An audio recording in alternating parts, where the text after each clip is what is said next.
So, how does one begin to find their purpose? What a great question. And isn't that the most important question, really?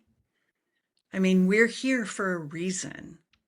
And it's incumbent upon all of us to find that reason, to find our why. And so how do you begin? Well, first, I think it's acknowledging that we're not an accident. We're an intentional. And as an intentional person, there's a reason for us to exist. There's a thing that we're supposed to do. And so, how do we find that thing? I think it has to do with starting to ask questions about um, really kind of self reflection. Like, what do I care about? What am I passionate about? What are the things that grieve my heart? And what was I made to do? What do I do really well? What do I not do so well? And all those kinds of things. There are so many more things. I could just talk your ear off, Brad. Well, that's definitely the plan for the next 45 minutes or so, and I'm looking forward to it. So, do you think everyone does have a purpose? Absolutely. Absolutely. Every single person has a good purpose for their life. And um, sadly, so many people, I think, go their whole life and they don't find it. And then there are the people who find it or have an idea of what it should be, but they don't step out Mhm. and find that courage to actually go for it. And so they live in sort of that, I don't know, I'll call it, kind of a twilight zone of mediocrity that they settle and it's good enough. And and that's okay. We each have free will, right? We can do whatever we want. We can live the way we want to live. But for those few people who really stop, get off of the merry-go-round of this life and say, okay, what am I supposed to do with this life? What I want my life to mean something. For those few people who stop, who do the evaluation, and then who have the courage to step out in faith, take that first step and the next step. And for some people, it's like jumping, taking a dive off of a cliff to do something really radically different. Those are the people who I feel like change the world. It's just getting past that fear, whatever the fear is, if it's fear of rejection, fear of failure, fear of success, even, I suppose, for some, and getting started. I mean, what's the harm in failure? At least you tried. The worst thing is regret, I believe. Well, I agree with you. I think at the end of our lives, and the reality is that comes for all of us, right? I mean, this ride, this adventure that we're on, uh, it it has is finite. And so when we get to that place, I'm probably in the winter of my life now, and so I can say this, I can look back on my life and think, okay, you know, what should I have done? What am I so glad that I did?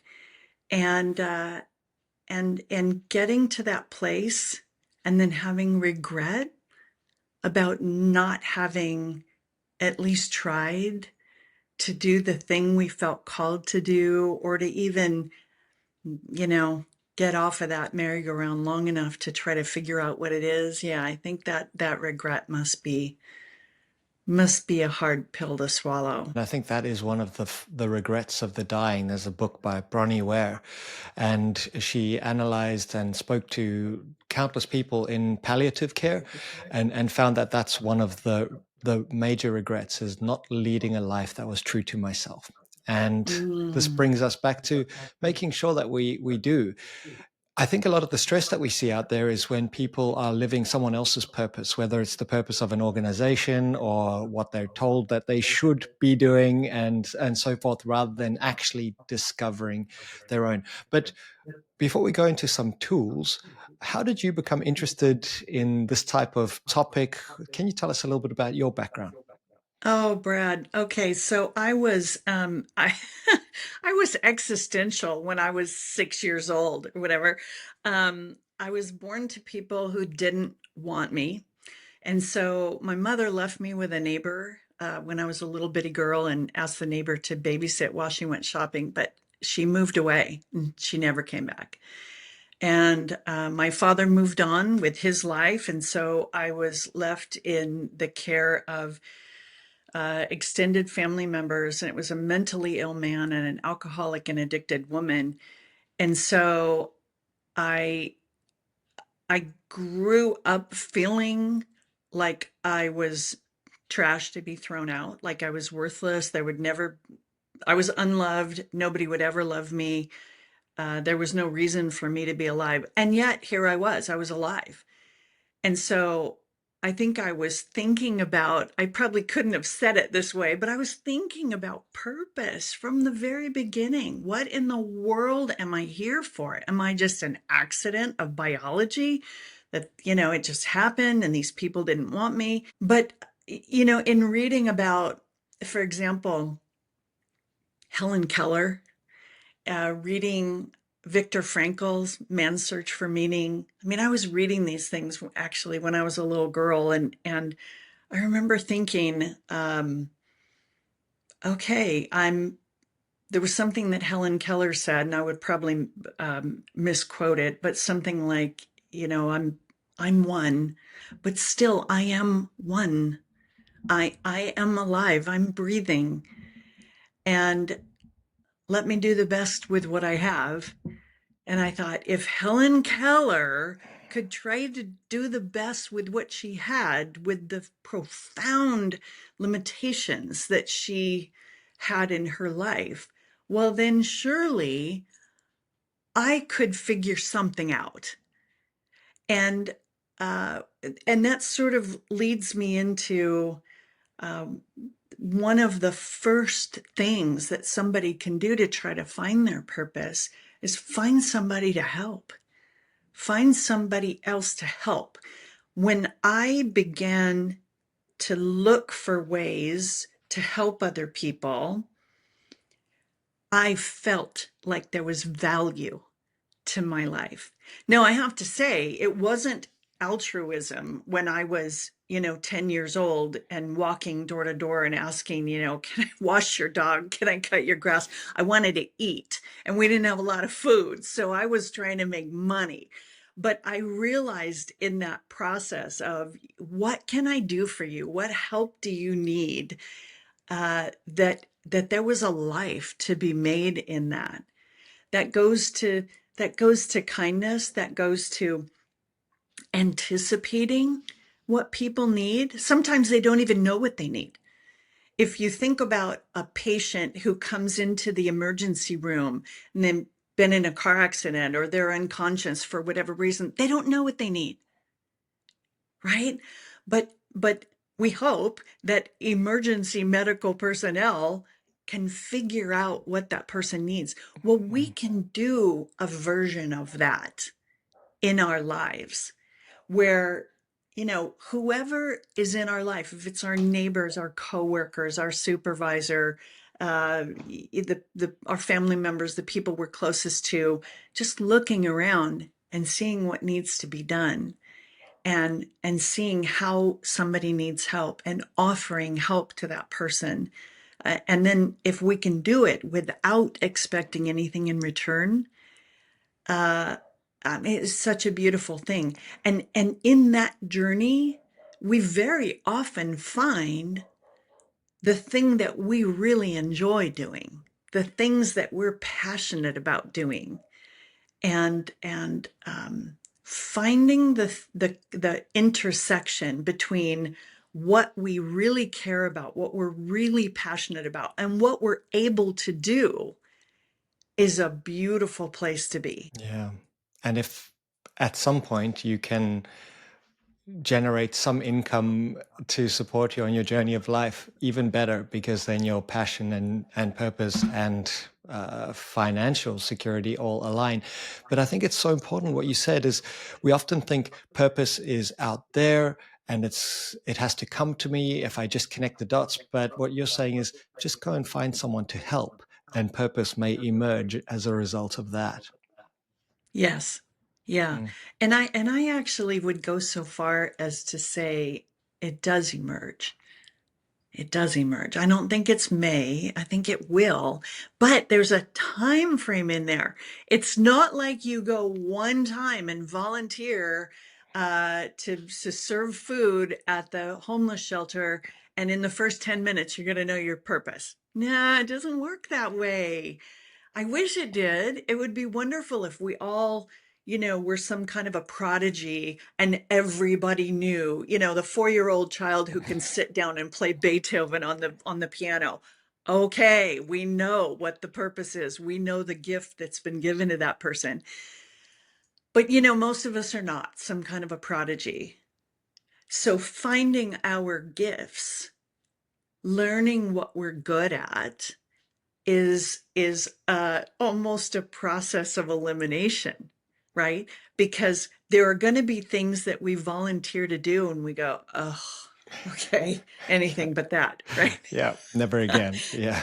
Oh my gosh, that was my experience of volunteering in the children's church to work with the little ones, and I'm like, okay, God, is there something else? Is there some other place I can be? Because it's just not my skill set.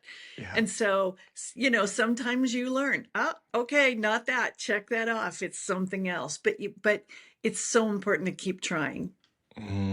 Absolutely. So, with this in mind, what does success look like? And I love a line that you've written and talked about many times, which is succeed because of what you've been through. And sometimes we try and, let go of the past or ignore the past. That's no longer relevant. But I think it really is on the journey of life. It makes you who you are. Oh, that's so true. Everything that we've experienced, everything that tough things that we've survived, everything that we've heard other people say to us or about us, all of that becomes woven into the fabric of who we are. And the most powerful clues to our purpose are found in the broken pieces left from the most hurtful things that we go through in our life. And so a lot of us, most of us, I think, try to just say, okay, that was the past, stuff it into a box and put it on a shelf in the closet. We know that doesn't work. We know from Dr. Bessel van der Kolk, for example, his book, The Body Keeps the Score. When we try to stuff down negative emotions, pain, grief, loss, um, it pops up in a disease in our body. So that doesn't work. Found for me anyway, what does work is to take all that information out and look at it, not to linger there. I don't want anybody to mishear me and think I'm suggesting that we live in the past and we go over it and over and over it. I absolutely not. But to look at it in a different way, not like therapy, but in an objective way. Because, for example, something happened to me when I was 4 years old. I was burned with it. I was disciplined with a skillet of hot oil when I was 4 years old. So I could look back on that and I could have a lot of, painful emotions about that and other things that happened to me as a child. Or I could look back at it not going into the emotions of how little 4-year-old Rhonda felt, but look at it in an objective way, like a newspaper reporter telling a story. Gather the facts, look at the situation, and then try to look at as an adult, as we are now. As I am now, a woman in my 60s, I can look back on it and go, okay, I didn't deserve that.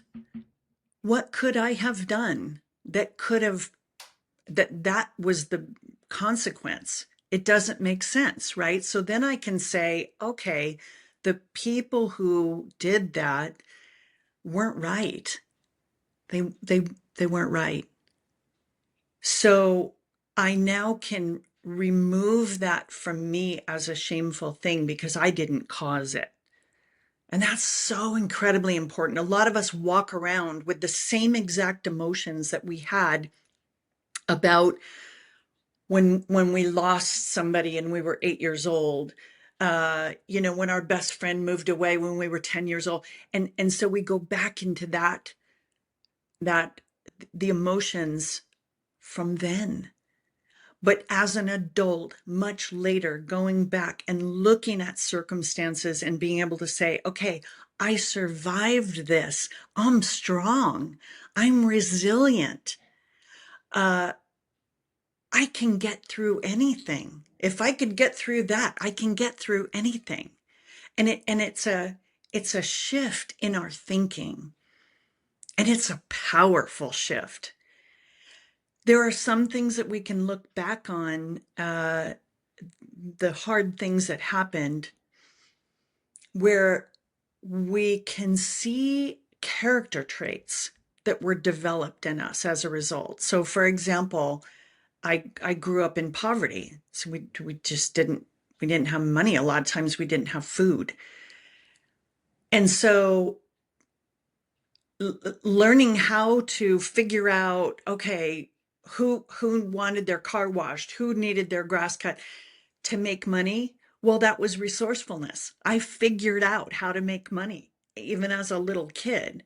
Mhm. Well, if you're resourceful as a kid, you can call on that resourcefulness in all the future challenges that you ever deal with, right? And the same with resilience. And I know you know a lot about resilience. And so many people don't give themselves credit for the resilience that's inside of them. Mhm. Back to the to finish that poverty example, is that when I did start to make money, I was able to manage it. I I I was very frugal, and I Mm. learned how to manage the money. So I bought my first house when I was, oh, what was I? I don't know, 18. I bought my first rental property when I was 21 years old. Um, so the things, if we can go back to the hard things that happened in our lives long enough to just extract those nuggets of gold and say, what did that do to me? How did that change me? Did it give me more empathy? Did it make me courageous? Did it build courage in me? All these different things are highly transferable to our present life, to our future life. And that's how you succeed, not despite what you've been through, but specifically because of it. What a huge reframe that is. And you're not saying relive the trauma, like keep going back to that situation and, feel it again. We're saying, look at it objectively. This was a situation that occurred. It wasn't my fault. And then what did I learn from it? How did I grow from that experience? And often you'll discover it is some of those super skills that you have. It's like you've got incredible empathy because you always had to be on high alert to what's going on in the environment, or you've developed some kind of curiosity or creativity. You can always solve problems. So there's real gold in there because it has shaped who you ultimately become. So find the benefits from whatever it was, and that's how you succeed because of, not as a result. Yeah. Absolutely. Mm. Yeah. Because then instead of walking around feeling broken Yeah. and um, insufficient and insecure, you stand up a little taller. Yeah. You have much more confidence. So when you go on a job interview or you go to the bank to get a loan to start your business, or you talk to somebody about being a business partner, you're not coming at it from a place of, "Hmm, well, you don't want to Mm, loan me for money for this business, do you? You know, I mean, who's going to do that? Who's going to be your partner? Who's going to hire you, right? But if you walk in and say, you know, whatever I lack in terms of specific training and education in this area, I will make up for with my ability to solve problems, with my ability to resolve conflict, with my ability to just work harder than everybody else in the place. And so mhm, you begin to be able to communicate those good things about you so that it's very compelling. So then, mhm. you know, when you walk into that job interview, or you're applying to go back to school, or trying to get a loan to start a business, or whatever it is, you're walking in with belief in yourself. Like, it's going to be a huge mistake for this company if they don't hire me. Mhm. That's a whole different way to approach life. Yeah, it's shifting from being a victim of circumstance to being the creator. And I think that shines through. When you are creating your reality, it's magnetic. People come look at you and go, wow, where do you get this confidence from? And I heard a lovely definition of confidence. Confidence is trust in oneself. You trust yourself and go, I am doing something that's worthwhile. And people will take notice rather than, oh my gosh, here it goes again. You know, those thinking traps. I'm going to make a mistake. I always fail. You have to step out of that zone. Absolutely. And I think this is the way to do it. And it's not um it's not hokey pokey hype.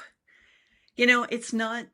I'm not saying there's anything wrong with affirmations, but I do know I can write affirmations on cards, and I can repeat them over and over again, and I can say, I'm going to be the quarterback for the Raiders. And I could say that 5,000 times, and it's never going to be true, right? But Yeah.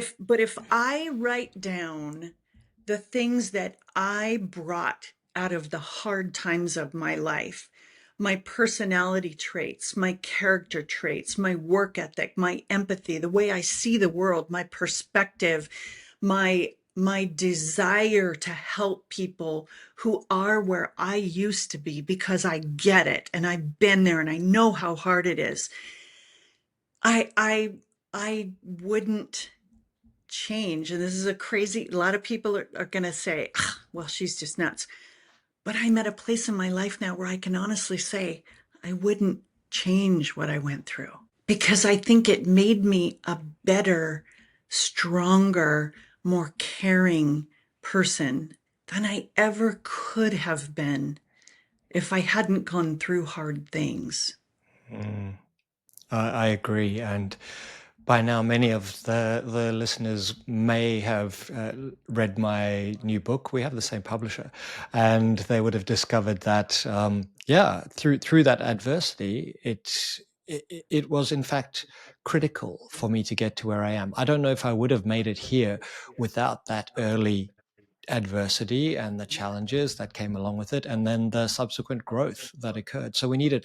And the question is, do you think that children, especially now who are just comfortable and we wrap them up and we protect them, they actually need more adversity because there is this epidemic of anxiety? Why?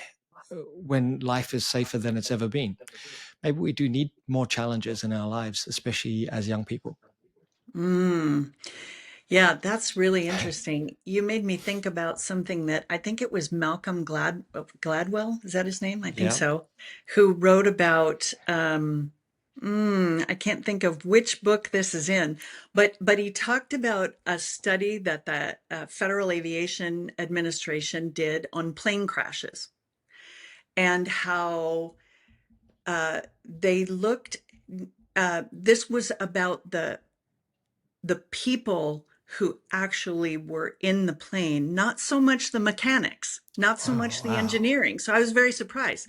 Yeah. So I think, if I remember correctly, the book is probably over 10 years old. So Malcolm, forgive me if I'm saying this wrong, but the example I recall was if you had three passengers in the seat in the plane, you would think that the passenger on the aisle seat would escape first. Like some passengers make it, some passengers die of smoke inhalation, because most people who die in a plane crash, according to this, die of smoke inhalation. You have to get out.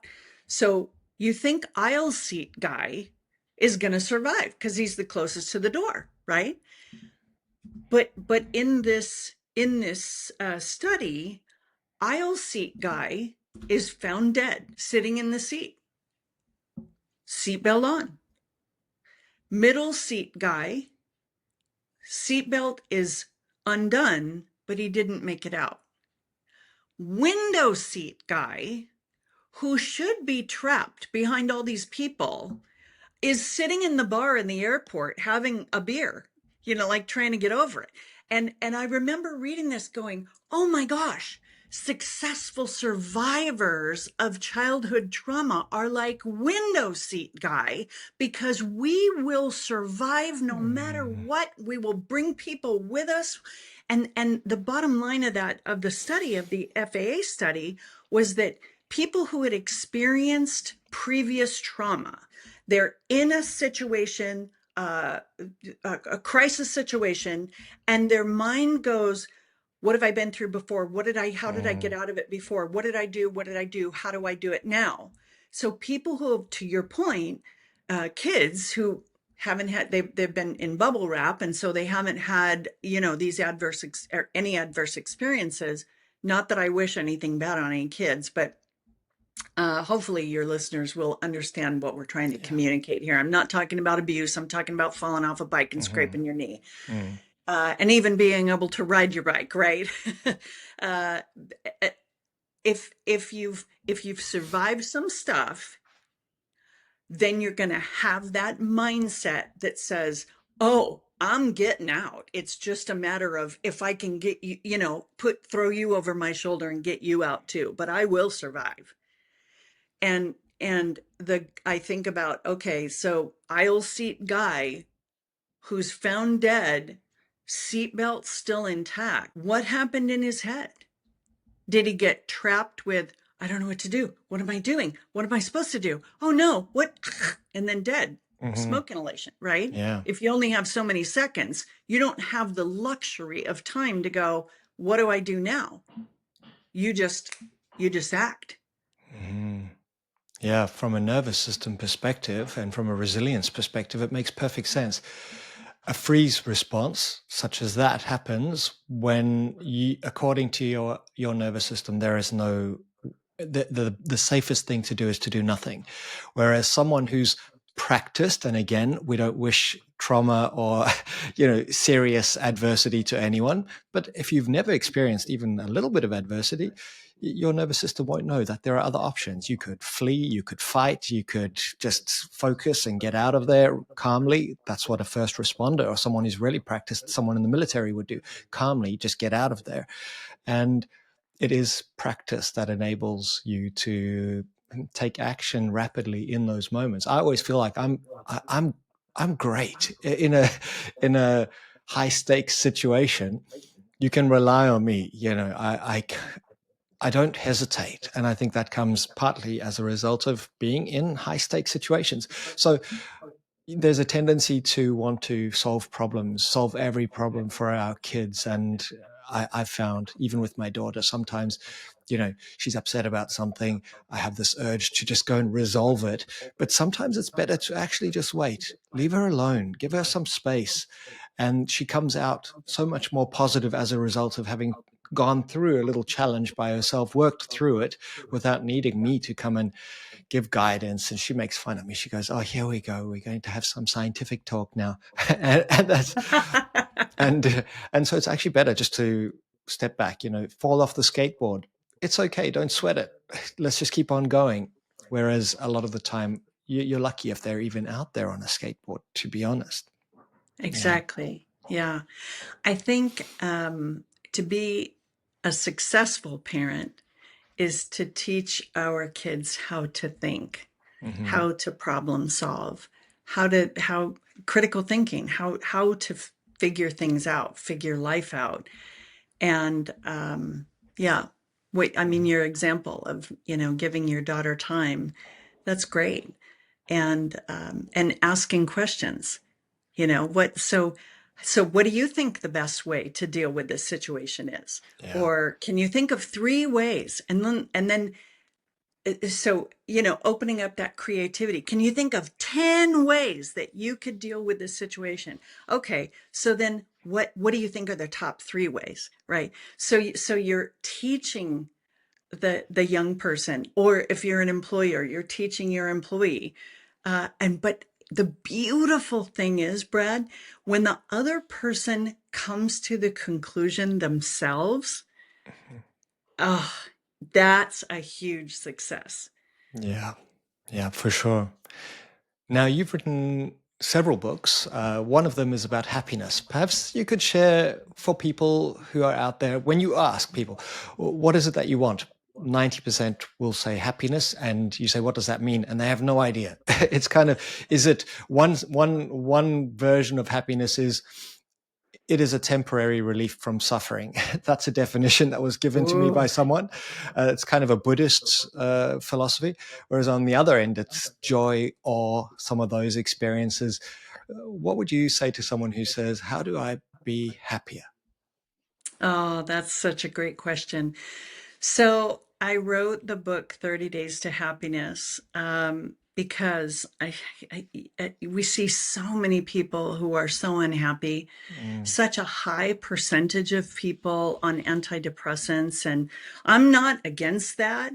It's just data for me that there are just so many people, sadly, walking around feeling unfulfilled, yeah. unpurposeful, because when you're living your purpose and you feel that worth and value that's an innate thing, and you're using your skills and your talents and your abilities, your intelligence, your personality traits, your character traits, when you're using all of those things that make us unique in all the 7+ billion people in the world, you feel purposeful. And what follows is a sense of contentment that you can't get any other way.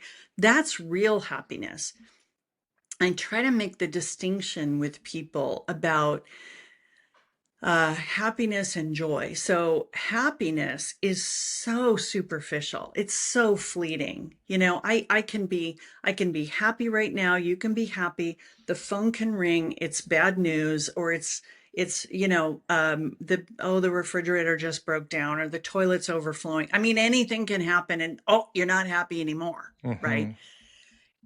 If you have joy, joy is internal, and nobody has the switch for that but you. So nobody can come along and flip that switch and turn your joy off, like can happen with happiness. So, am I joyful when the toilet overflows or the refrigerator breaks down and all the food goes bad?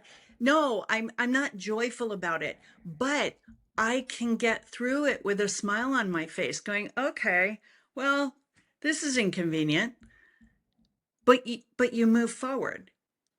It doesn't steal my peace. I still have peace. I still have joy that I even had a refrigerator to begin with to break, that I even had a toilet to overflow. I have that. Joy gives you that um, sense of gratitude about everything, about I have air in my lungs. I have a place to lay my head tonight. It changes your perspective, and so that when things happen that we wish didn't happen, we are far better prepared to successfully deal with them. So I'm not sure that that really answered your No, question. it absolutely does. And it seems that joy and gratitude go hand in hand. They're almost, part of that infinity loop of happiness or fulfillment, or these terms all overlap in interesting ways. But being thankful for what we've got can boost or amplify your sense of joy and contentment at the same time. But then also it's an intrinsic experience. So you can't rely on, I think that's the key, is both gratitude and joy are internal. They're not given to you by external factors. I mean, I suppose you could be joyful because you won a sports match, but it's also the joy comes from, probably it's a sense of, wow, look what I achieved.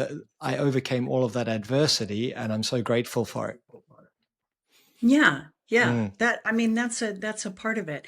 I think it just really comes down to whether it's internal or external. mm, Because if we're going to live with our mood, happiness, really it's a mood. And if we're going to live with our our mood being superficial, then we're going to always be on a roller coaster. We're yeah. going to be happy or we're going to be down. If things go our way, it's okay. But are things really always going to go our way? No, they're not. So you're just, it's a setup for failure. But if we determine, if we make the decision that we're going to create our own joy, uh, then we're making a decision to live a deeper life.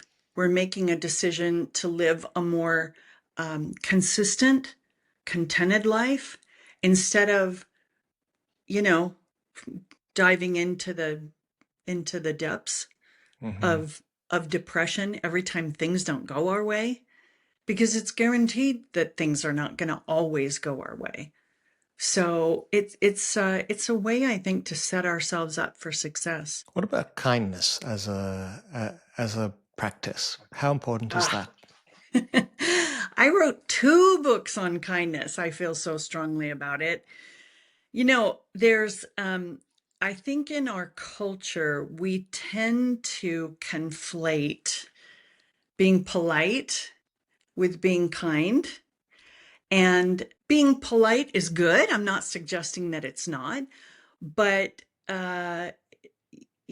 people who are involved in criminal activity can hold the door open for you. That's a polite gesture, right? But they're not kind.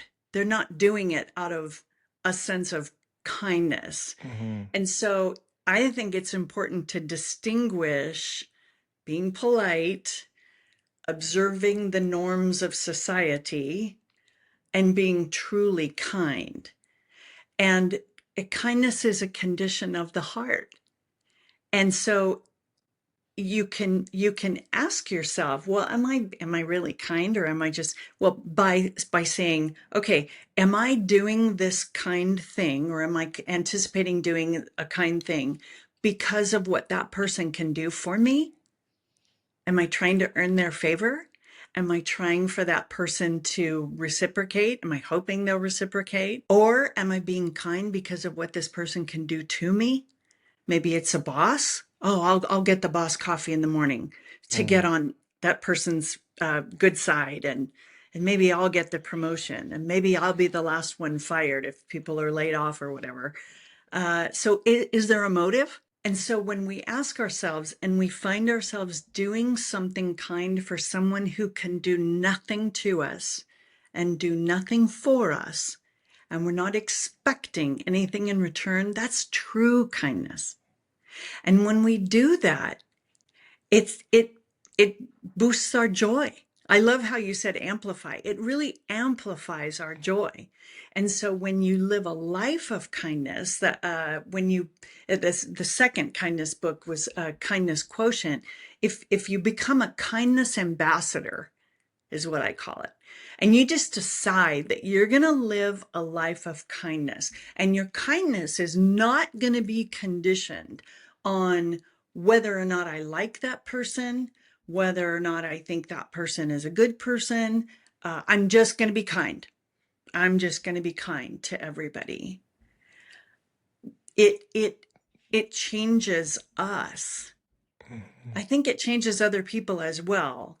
But the big change is inside of us, because our joy just grows and builds and builds and builds to the point that it's so strong within us that nobody can take it away.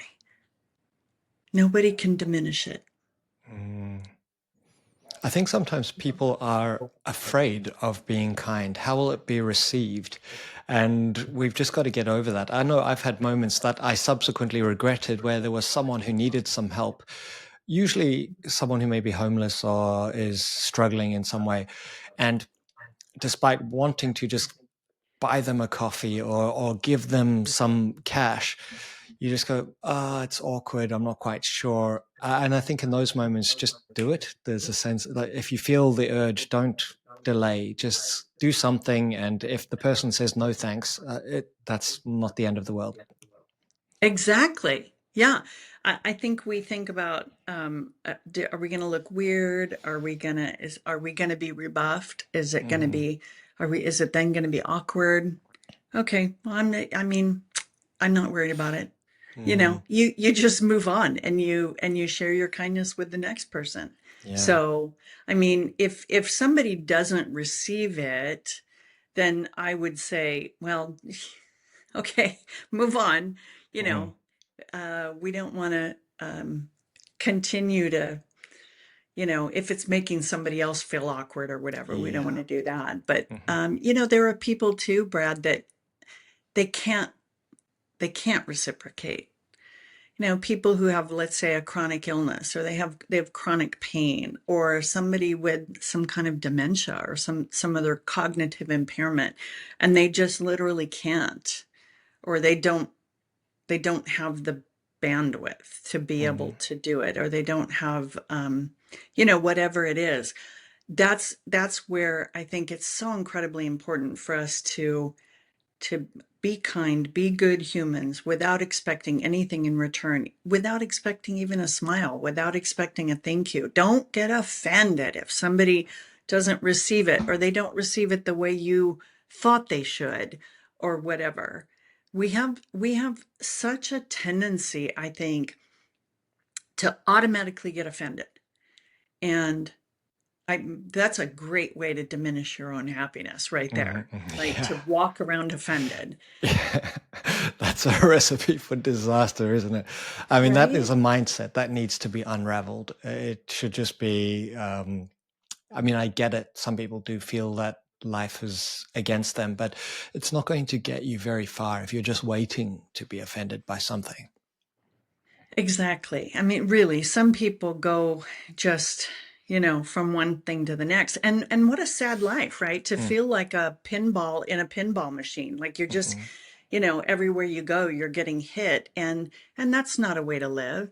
And so, again, I go back to, okay, so if you're in that kind of a situation right now, if your life right now feels like you're in one of those hard times, try to step back mhm, and ask yourself, as if you were a reporter gathering data, what's what's going on in this situation? And really try as best you can to be objective, or act like a friend comes to you with your situation. This is what they're going through. What advice would you give that person? And then take your own advice yeah. and learn from it, grow from it, move on from it. Mm. And kindness can apply to yourself as well, because many people are incredibly self-critical. Mm, that's so true. I'm so glad you said that. Yeah, I mean, we have to be kind to ourselves and to others. We can't fill somebody else's cup if our cup is empty. So, yeah, having Mhm, kindness and joy and peace and sharing those things. I always say that, um, love and kindness, they splash back up on us, right? You can't, when you give that away, you're not diminished by that. It splashes back up on you. that's a nice visual. What are you excited about, considering everything that's going on in the world at the moment? And there's a lot of doom and gloom, but at the same time, there is a lot of opportunity out there. Or anything that's inspiring you or exciting you? Well, yeah, I am up to my earlobes in um, a, an effort that I began with a group of ladies here in southern Nevada. and we call it Prevent Child Trafficking Nevada. And so I know it's probably not the answer you I expected to love hear it. from me. I love it. Tell me more. Well, Las Vegas in particular, I think, is ground zero for child trafficking. You know, people come here from all over the world expecting to get whatever they want with no consequences. And uh, there was a group that said that like 20 kids a day go missing in the state of Nevada, and I thought, you know what, this not on my watch. So we started this organization, and it's all about just getting to kids before traffickers do, and teaching them the 5 most common tricks of traffickers, the 4 most common signs of a child actually being trafficked, and the one safe and responsible action to take. And so it's just about education, educating and empowering kids, educating the community, and bringing together every organization in the state of Nevada that's engaged in some aspect of the fight against human trafficking, so that we all start talking and sharing information. And so the overarching goal is to create a prevention model that can be replicated in communities all over the world. That's incredible. Perhaps you could share, because child trafficking, we sometimes think it's children in cages, kind of like a Liam Neeson film, when he goes to Europe and rescues his daughter. But it's not necessarily like that. Some can appear on the surface to be leading a normal life, right? But they're Oh, trapped in yeah. some way. hmm the there are so many kids trafficked, in active trafficking, who are walking among us. It's a very high percentage. I can't remember what it is, but I want to say it's like over 80% of rescued child trafficking survivors who report getting medical care while they were trafficked, with their trafficker bringing them for emergency medical care, and nobody picks up on it. And so there are kids going to school every day, and nobody knows what's going on at home, or after school, or whenever this is happening. There are kids who get medical care. Nobody knows.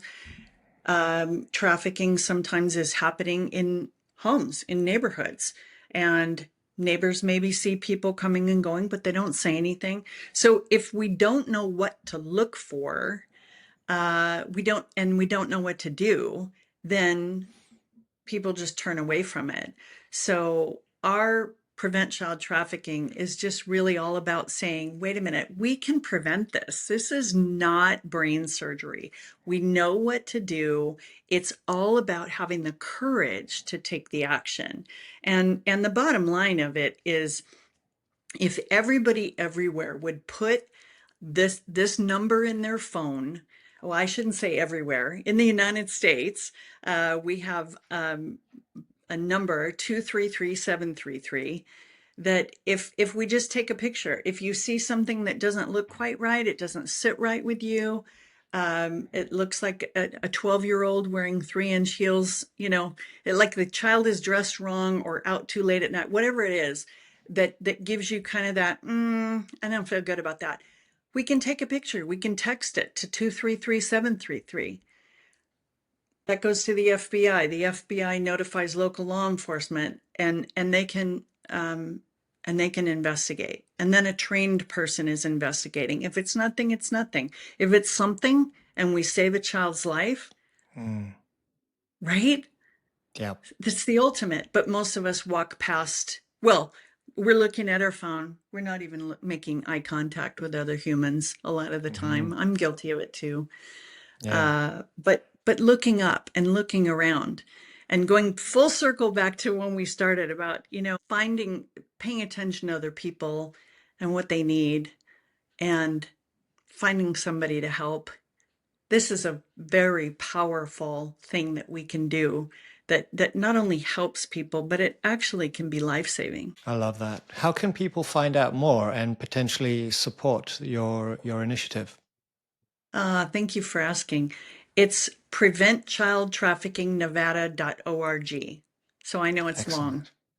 No, easy to remember. And looking out, as you say, being present to the environment, because I've seen videos, I'm pretty sure many of them are not staged, where there's that universal sign of requesting help. I believe it's something like that with your thumb inside. Yeah, that Mm-hmm. one. Mm-hmm. And people have been saved, but it required someone actually paying attention. Yes. Yeah. You have to see it in order to intervene.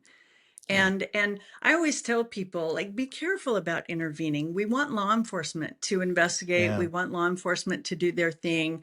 Traffickers are often armed. I'm not walking around armed, and I'm an old lady. What am I going to do? But if you see somebody who's making that sign, I mean, there are some very creative ways to intervene. If it's a young girl, for example, or I mean, it could be a boy too. But go up and say, "Oh my gosh, Brad, how are you?" Give him a yeah. hug, pull him away. I need to Mm, talk to you. We can come on, we can be creative, but it again, we have to notice. And yeah. then we have to have the courage to do something. Hmm. Thank you so much, Rhonda. Always a pleasure to connect with you. Besides helping with child trafficking, where else can people go to connect with you and to download all of your amazing books? Thank you for asking. It's rhonda.org, just rhonda.org. Fantastic, fantastic. Any final thoughts for those who stuck with us all the way to the end? Find your purpose and love your life. That's it. That's how That's it. you get to a wonderful, amazing life.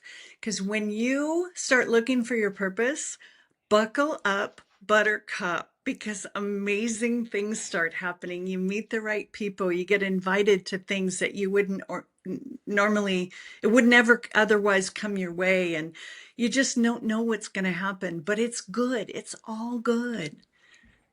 Rhonda, thank you so much. And I look forward to doing this again. Thank you all for tuning in to another episode. We'll see you next time.